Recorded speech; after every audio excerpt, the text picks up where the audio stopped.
mai bàn chân vô lưng chân hạ như đã tắm gội ảo mưa nắng để cho mâm bọc thành rừng để yêu nai đẻ đầy rừng lúa thơm chín đầy bát nước.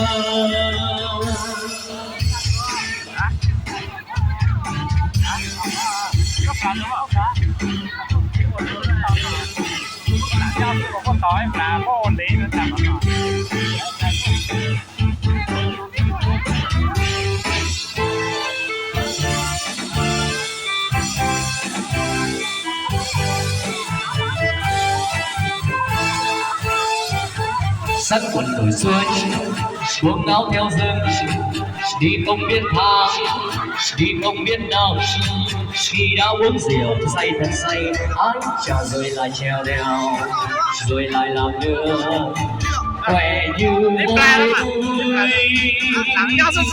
cũng đã trả lời cao nguyên tóc cháy đỏ rực cao nguyên đã sắp vài bàn chân thô lưng trần hạ như đã tắm gội ảo mưa nắng để cho ngắm ngọc thành rừng để yêu đai đẻ đầy rừng lúa thơm chín đầy khoan nước.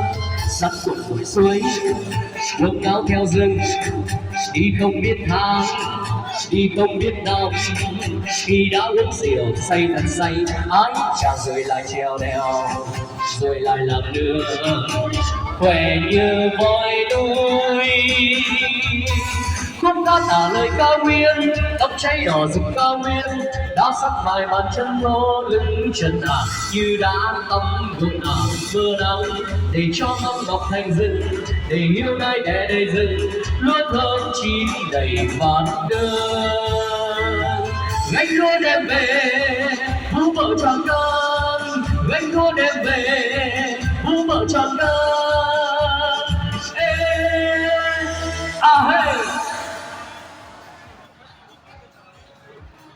Dạ vâng, kính thưa toàn thể quý vị thân mến, và chỉ còn ít phút đồng hồ nữa thôi trong buổi trưa ngày hôm nay, ban tổ chức giới thiệu cô dâu chú rể trở về sân khấu ra mắt toàn thể quý vị quan khách và cũng liên tục trân trọng kính mời đến các bác trong ban tiếp khách của gia đình hãy sắp xếp giúp ban tổ chức ít phút quý vị khách quý tại khu vực chính giữa sân khấu để thuận lợi công tác tổ chức ra mắt cho cô dâu chú rể trong buổi trưa ngày hôm nay.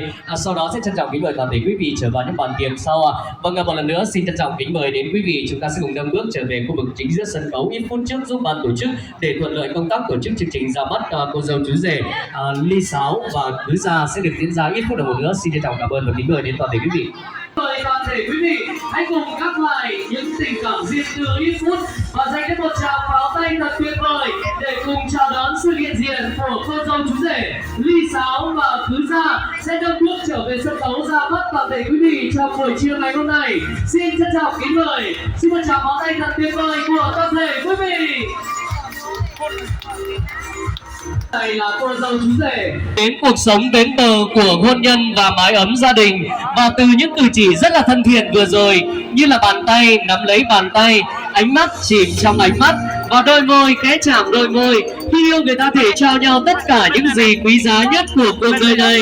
Và xin lòng kính mời cô dâu chú rể, chúng ta sẽ cùng nở lên một nụ cười thật tươi, cùng cúi chào đến toàn thể quý vị quan khách trở về diên hôn để chúc mừng ạ.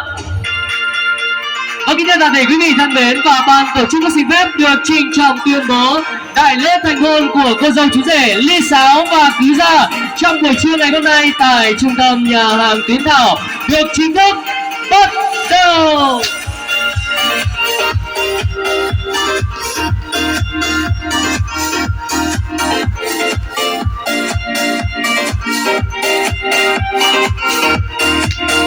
Vâng, kính thưa toàn thể quý vị thân mến, pháo cũng đã nổ rồi đúng không ạ? Nhưng ban tổ chức cùng với cô dâu chú rể trên sân khấu muốn được tạm ứng một tràng pháo tay thật tuyệt vời của quý vị, hãy cùng nâng lên để chúc mừng ạ. Trân trọng cảm ơn toàn thể quý vị, và giây phút này đây sẽ là giây phút tuyệt vời nhất, giây phút cô dâu chú rể sẽ lập nên một lời thề yêu đương vĩnh cửu, đó chính là cặp nhẫn cưới, cặp nhẫn thể hiện sự gắn kết trong buổi trưa ngày hôm nay. Và xin mời chú rể ly sáo cùng cô dâu cưới gia sẽ cùng đối diện với nhau 90 độ, cùng nở lên một nụ cười thật rạng ngời trao nhau cặp nhẫn yêu thương. Trước sự chứng kiến của toàn thể quý vị, xin trân trọng kính mời.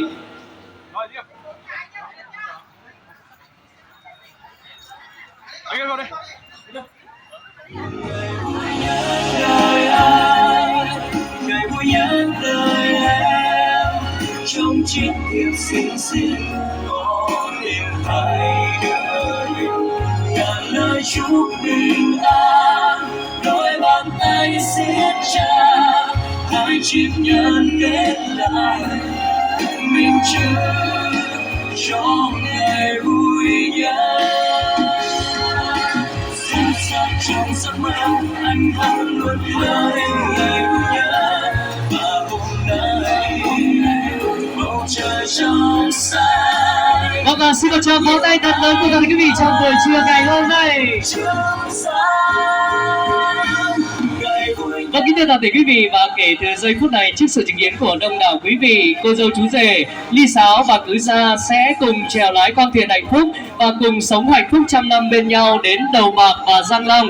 Kính thưa toàn thể quý vị, và ngay sau đây sẽ là màn khai tiệc thật tuyệt vời của cô dâu chú rể. Xin trân trọng kính mời anh chị, chúng ta sẽ cùng nở lên nụ cười thật tuyệt vời, nâng bước trở ra phía bàn rót rượu khai tiệc trong buổi trưa ngày hôm nay. Trân trọng kính mời ạ.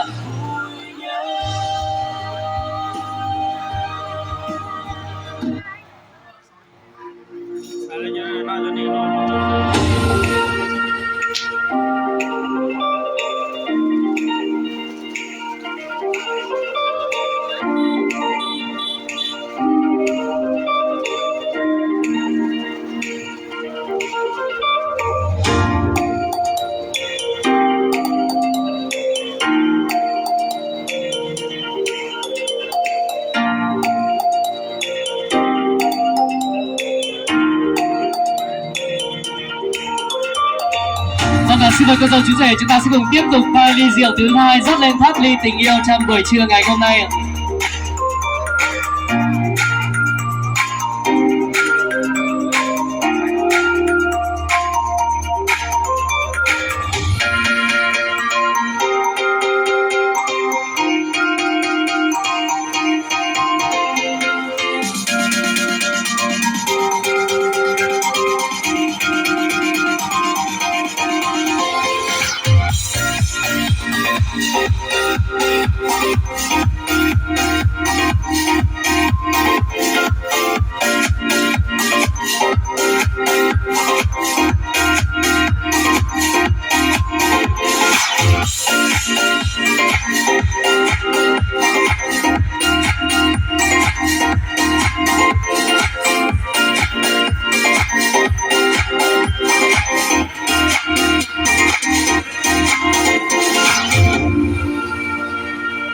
Dạ vâng, kính thưa toàn thể quý vị thân mến, và sự bồng bềnh trong tình yêu của cô dâu chú rể ly sáo và cưới gia cũng đã được diễn ra một cách long trọng.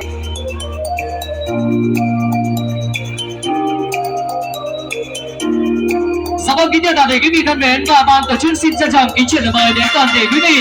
Chúng ta sẽ cùng nâng lên những ly rượu hồng thật tuyệt vời và chung vui với những món ăn đặc sản và miền Bắc Trung Nam với đội ngũ tiếp tân giàu kinh nghiệm của nhà hàng Tiến Thảo chúng tôi trong buổi trưa ngày hôm nay chắc chắn sẽ làm hài lòng đến toàn thể quý vị. Xin trân trọng cảm ơn và kính mời. Vâng ạ, trân trọng cảm ơn. Xin chào cảm ơn, và ngay sau đây ban tổ chức cảm ơn đến tấm chân tình của quý vị quan khách ạ. Xin trân trọng kính mời ạ.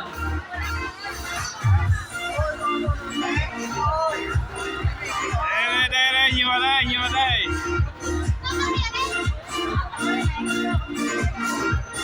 Ăn miếng to vào.